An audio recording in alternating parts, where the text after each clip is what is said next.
विद्यार्थियों, आज हमारा lecture introduction to goods and service tax GST पर आधारित होगा। ये बीकॉम पार्ट 3 एबीएसटी पेपर 2। सर्वप्रथम हम यहाँ पर माल एवं सेवा कर का परिचय आपके समक्ष प्रस्तुत करने जा रहा हूँ। माल एवं सेवा कर का एक अप्रत्यक्ष कर है। हमारे देश में इसे 1 जुलाई 2017 से लागू किया गया है। इससे पूर्व हमारे देश में केंद्र सरकार एवं विभिन्न राज्य सरकारों द्वारा अनेक अप्रत्यक्ष कर लगाए गए थे। भारत एक डेमोक्रेटिक रिपब्लिक देश है तथा हमारे देश में कानून की शक्तियाँ हमारे संविधान कॉन्स्टिट्यूशन में निहित है। हमारे कॉन्स्टिट्यूशन में इस बात का उल्लेख है कि कानूनी अधिकार के बिना किसी भी कर का संग्रह नहीं किया जा सकता है। विद्यार्थियों, ये हमको ध्यान में रखना है यहाँ पर कि कोई भी राज्य सरकार या केंद्र सरकार अपने नागरिकों पर कर नहीं लगा सकती अगर उसको कानूनी अधिकार संविधान में नहीं मिला हो। अतः माल एवं सेवा कर का संबंधित प्रावधान बनाने से पूर्व इसको संविधान में अमेंडमेंट करके लागू किया गया है। विद्यार्थियों, चूँकि माल एवं सेवा कर अप्रत्यक्ष करों की परिभाषा में आता है, तो सर्वप्रथम हम माल एवं सेवा कर से आशय क्या है इस पर एक अपनी विश्लेषण आपके समक्ष प्रस्तुत करने जा रहा हूँ।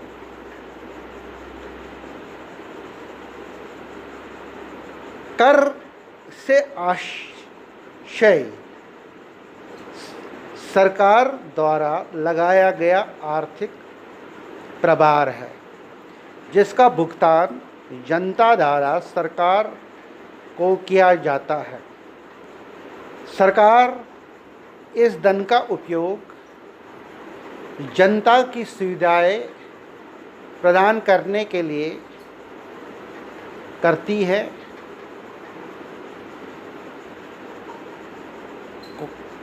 हमारे देश में किसी भी प्रकार का अगर डेवलपमेंट हो रहा है तो उसके लिए केंद्र एवं राज्य सरकारें कर से प्राप्त रेवेन्यू लोगों की भलाई पर काम में लाती है।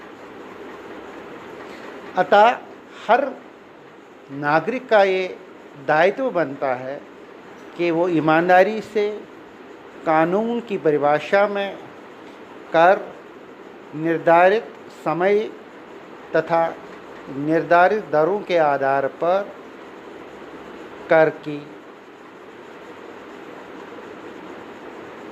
प्रति अपना दायित्व का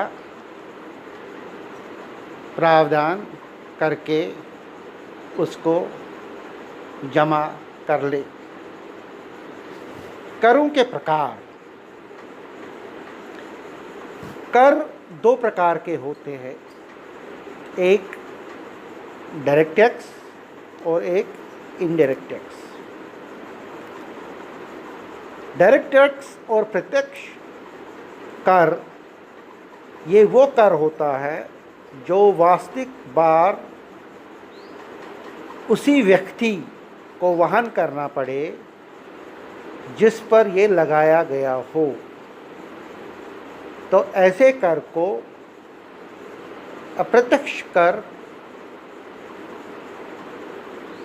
की परिभाषा में वर्णन करते हैं, जैसे कि इनकम टैक्स या आयकर।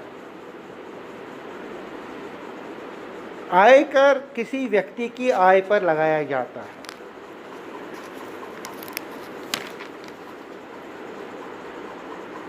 जबकि अप्रत्यक्ष कर, जिसको हम इनडायरेक्ट टैक्स कहते हैं, ये कर किसी व्यक्ति को वहन नहीं करना पड़े, परंतु उसके द्वारा उपयोग में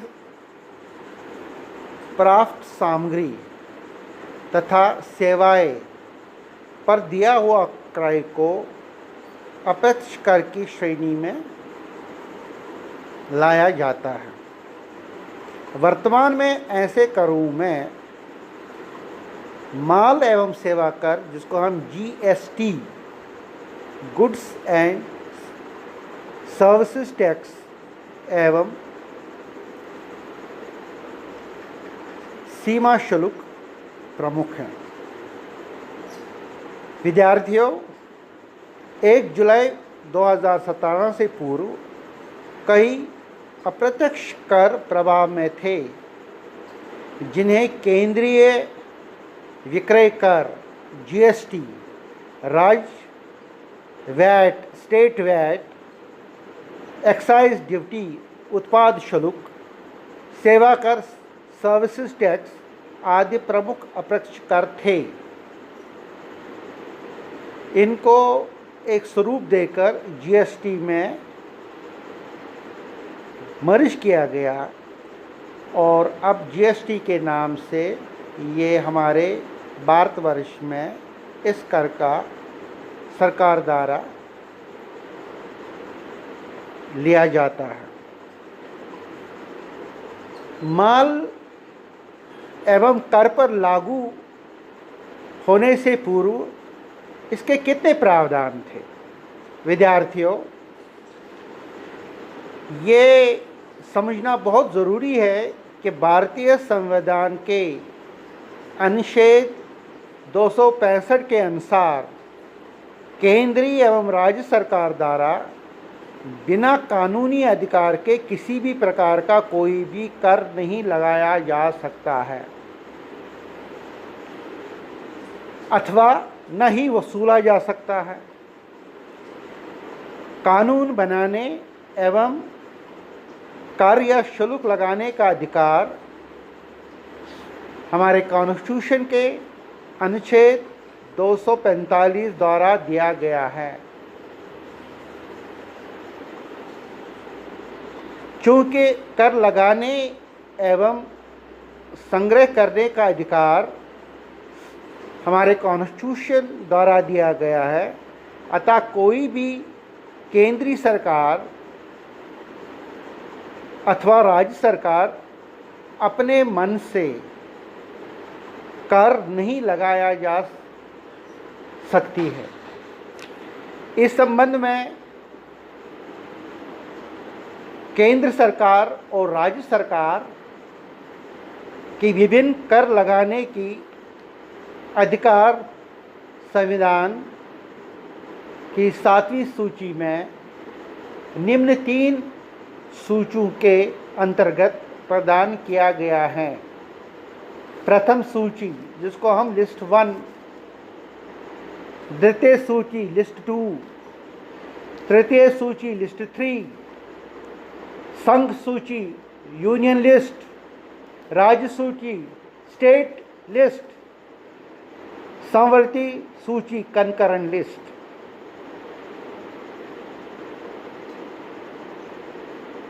विद्यार्थियों, अब हमारे मन में ये प्रश्न आता है कि केंद्र सरकार द्वारा लगाए जाने वाले कर कौन कौन से हैं। केंद्र सरकार ने संघ सूची में निम्नलिखित विभिन्न करों में से निम्नलिखित प्रत्यक्ष एवं अप्रत्यक्ष कर लगाए हैं।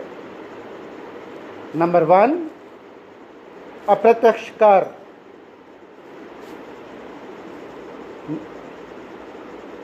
नंबर 1, इसके अंतर्गत कृषि आय को छोड़कर अन्य आय पर कर। नंबर 2, निगम कर। नंबर 3, संपत्ति के पूंजीगत मूल्य पर धन क्रय। जबकि अप्रत्यक्ष कर की परिभाषा में सीमा शुल्क। नंबर 2, भारत में निर्मित अथवा उत्पादित तंबाकू और वस्तुओं पर उत्पाद शुल्क। नंबर 3, अंतर्राष्ट्रीय व्यापार एवं वाणिज्य के दौरान समाचार पत्रों को छोड़कर अन्य वस्तुओं के कर विक्रय पर कर केंद्रित विक्रय कर। नंबर 4, सेवाओं पर कर। विद्यार्थियों, स्पष्टीकरण के तौर पर उपयुक्त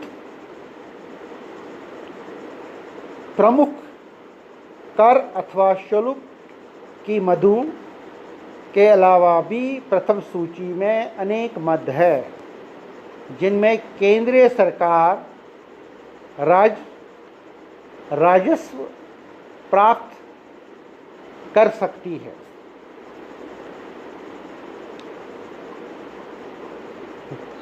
विद्यार्थियों, हमको ये भी ध्यान रखना पड़ेगा कि धन कर को वित्तीय वर्ष 2015-16 से समाप्त कर दिया गया है।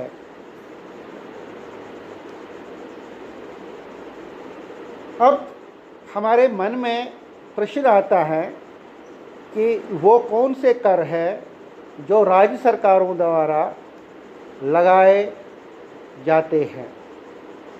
राज्य सरकारें द्वितीय सूची अथवा राज्य सूची में निम्नलिखित कर लगाए जाते हैं। नंबर 1, कृषि आय पर कर, भूमि एवं भवन कर, भू राजस्व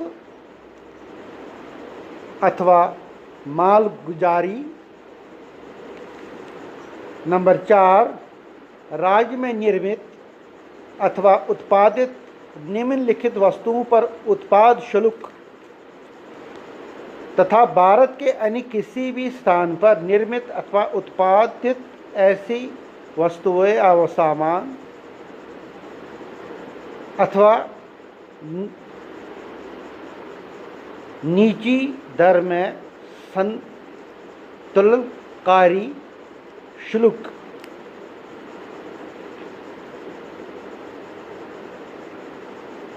तथा मानवीय उपयोग के लिए काम में लाने जाने वाली शराब।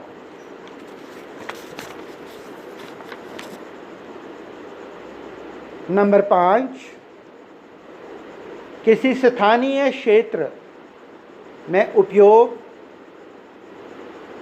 अथवा बिक्री के लिए आने वाली वस्तुओं पर प्रवेश पर कर।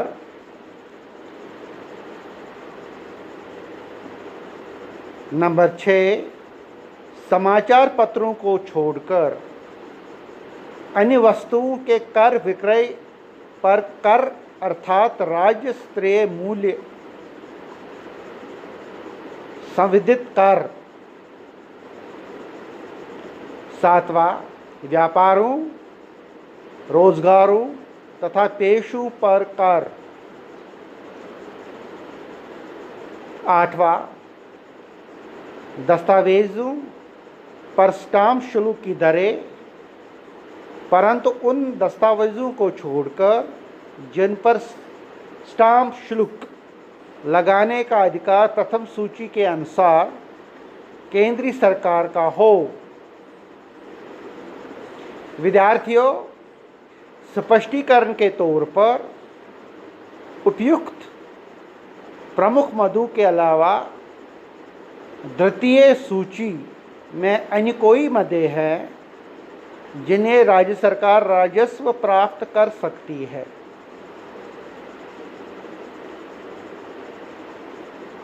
विद्यार्थियों, यहाँ पर इस बात को भी ध्यान में रखना पड़ेगा कि केंद्र तथा राज्य सरकार दोनों को कर वसूली का अधिकार होता है।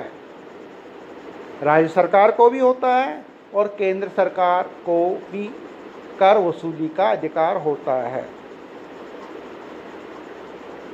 दोनों सूचियों के अलावा, जिसमें राज्य सरकारें भी आती हैं और केंद्रीय सरकारें भी आती है, तृतीय सूची के अंतर्गत दिए गए मामलों में केंद्र और राज्य सरकार दोनों को कानून बनाने का अधिकार है। क्योंकि तृतीय सूची में कर राजस्व का कोई मद नहीं है, अतः आम जनता पर दोहरा करारोपण नहीं हो सकता। यदि किसी विषय पर केंद्रीय और किसी राज्य सरकार दोनों द्वारा कानून बनाने जाने तथा उनमें विरोधाभास हो तो उस परिस्थिति में केंद्रीय कानून ही मान्य होगा। ये विशेष टिप्पणी है यहाँ पर, जिसको समझना बीकॉम स्टूडेंट्स और इनकम टैक्स पढ़ने वाले स्टूडेंट्स, जिसमें डायरेक्ट टैक्स भी आता है, इनडायरेक्ट टैक्स भी आता है, उनका ये जानना बहुत ज़रूरी है।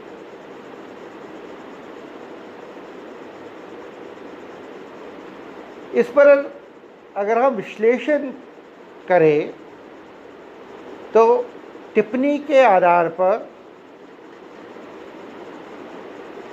केंद्र सरकार को प्रथम सूची की संख्या 97 के अनुसार करारोपण का अधिकार जो दिया गया है, इसी अधिकार के तहत केंद्रीय सरकार को ऐसे किसी भी मामले पर कर लगाने का अधिकार है जिसका उल्लेख सूची द्वितीय एवं सूची तृतीय में न हो।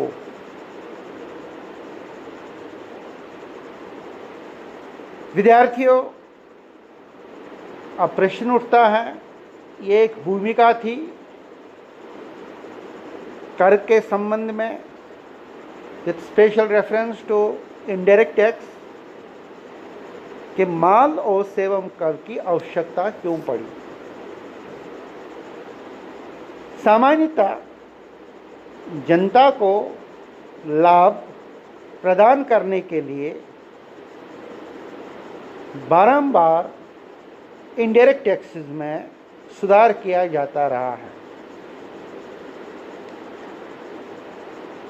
इस संबंध में 1984 में सेंटर वैट CENVAT प्रणाली को लागू किया गया है। इसी प्रकार पुराने बिक्री कर के स्थान पर 2003 में विभिन्न राज्यों में वैट प्रणाली लागू की गई। इसमें भी इनपुट कर जमा का प्रावधान किया गया था। इसके बावजूद भी भारत में GST की आवश्यकता महसूस की गई। संसार के विभिन्न देशों में जीएसटी को पहले ही लागू किया गया है और उससे ये पाया गया कि कर की वसूली सरल और अधिक हो जाती है। इसलिए भारत ने भी इस कर को लेने का प्रावधान संविधान में प्रेरित किया गया है।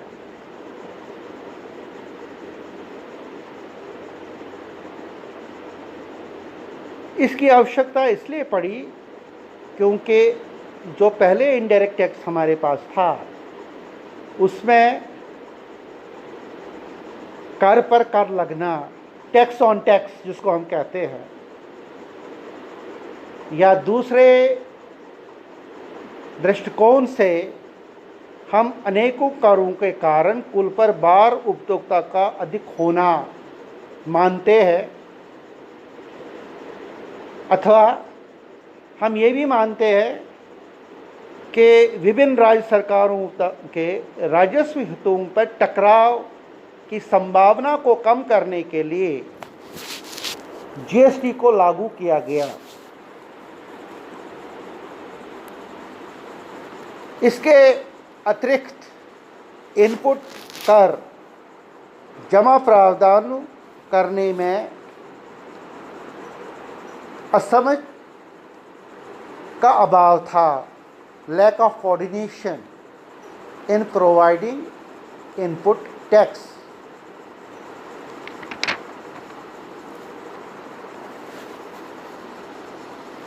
इसके अतिरिक्त प्रशासनिक खर्चों का अधिक होना, in excess of administrative expenses, कल चोरी और काले धन की कमी नहीं होना, no reduction in tax evasion, तथा अंतर्राष्ट्रीय मार्केट में कर प्रणाली को भारत की अप्रत्यक्ष कर प्रणाली को सक्षम बनाने के लिए जीएसटी का प्रारूप तथा इस प्रणाली को भारत में लागू किया गया है। विद्यार्थियों, इस संदर्भ में आपको जीएसटी की परिभाषा, जीएसटी का स्वरूप और किन परिस्थितियों में जीएसटी को भारत में लागू किया गया है, इस पर आपको ये इस लेक्चर के माध्यम में समझाने की कोशिश की गई। आने वाले चैप्टरों में जीएसटी के अंतर्गत प्रमुख परिभाषाएं क्या है, आपूर्ति का अर्थ और क्षेत्र क्या है, वस्तु और सेवाओं की आपूर्ति करने के लिए पंजीकरण की प्रक्रिया क्या है, इस पर अलग से आपको एक विशेष लेक्चर के माध्यम से आपके समक्ष आपको इन्फॉर्मेशन प्रदान की जाएगी। Thank you very much.